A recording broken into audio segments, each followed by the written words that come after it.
subtopic number 3, which is on rotational dynamics. So in this subtopic, you have to be able to define and use moment of inertia, use the moment of inertia of a uniform rigid body, and lastly, state and use net torque. So moment of inertia, the symbol is I. So it is defined as the sum of the products of mass of each particle and the square of its respective distance from the rotation axis. I'm charging my iPad, that's why the Apple Pencil macam tu. So the equation is this one shown here. So the SI unit is kilogram meter square, and it depends on the mass, distribution of mass, and rotation axis chosen. Okay, so ni untuk orang yang mau angkat barbell.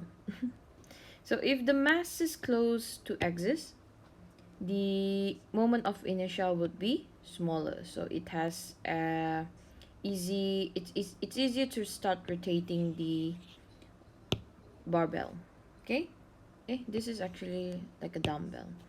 And then if we look at the barbell, the mass is farther from the axis, so it has a much larger moment of inertia.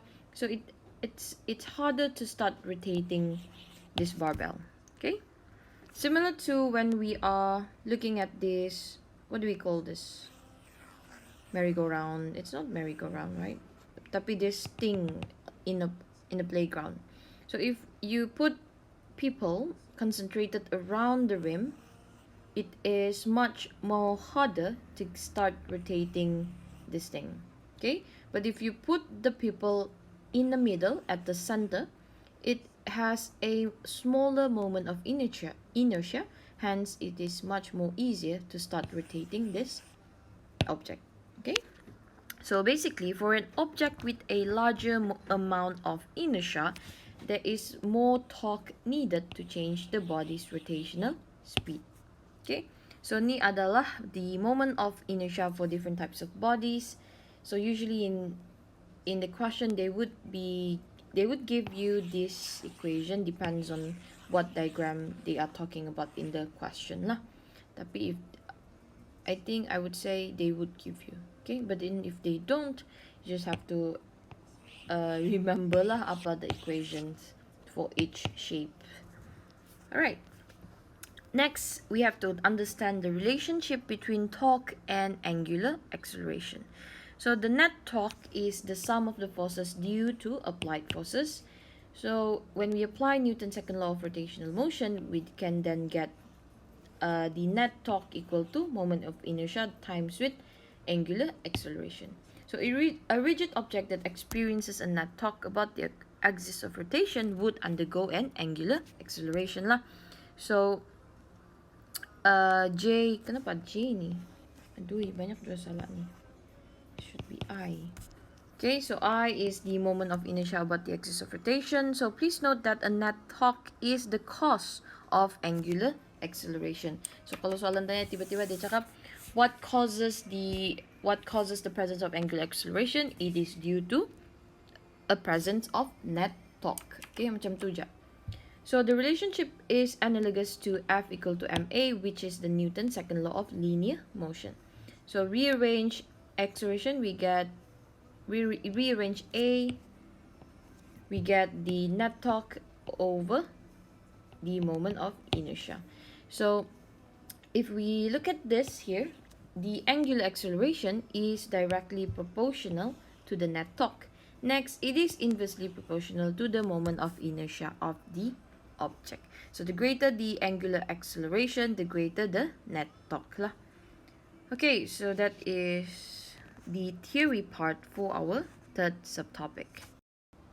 Example 3. So there are two forces. The first force is 5.6 Newton. The second one is 10.3 Newton. So they are both applied tangentially to a disc with a radius of 30 centimeter, and the mass of the disc is 5 kilogram. So the radius is 30 centimeter. So we have to calculate the net torque on the disc, and lastly the magnitude of the angular acceleration influenced by the disc. So given is the moment of inertia punya formula. So now let's extract the information.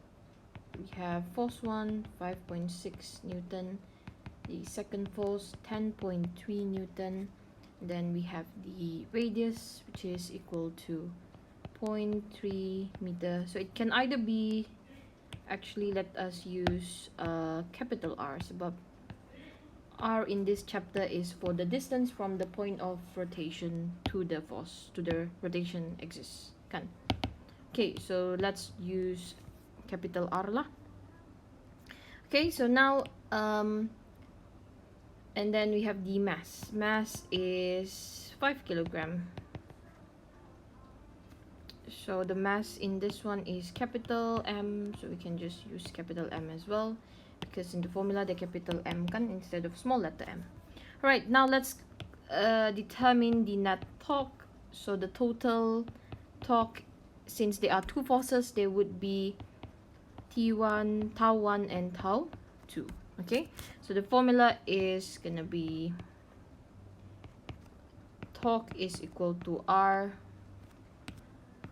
times dengan the force. Okay, so now since both these forces are applied tangentially, we can just use RF instead of RF sine theta. Where is it? Where's our tau? This one.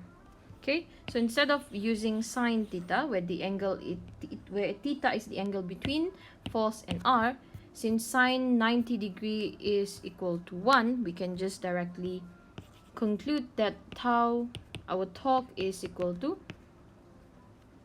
RF.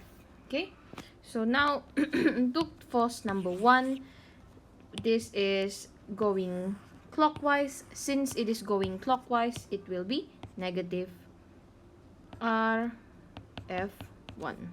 Okay, and then let's look at force number 2. This is going anti-clockwise, and the distance is the radius as well, so it's gonna be positive RF2. Okay, so dari sini kita akan factorize for R, and then F1 plus F2. So just substitute all the values, so you should get 1.41 Newton meter as the net torque on the disc lah. Okay, next we have to calculate the angular acceleration. For that one, let's apply the relationship between torque and angular acceleration, which is that one lah. Okay, so the moment of inertia is given as half mr square. This is alpha, this is the net torque just now lah. Okay, so 1.41 equal to half. This is 5, this is 0.3 square alpha. So alpha is the one that we are looking for. So this is 6.27 radian per second square. Okay, so that is the solution for example number 3.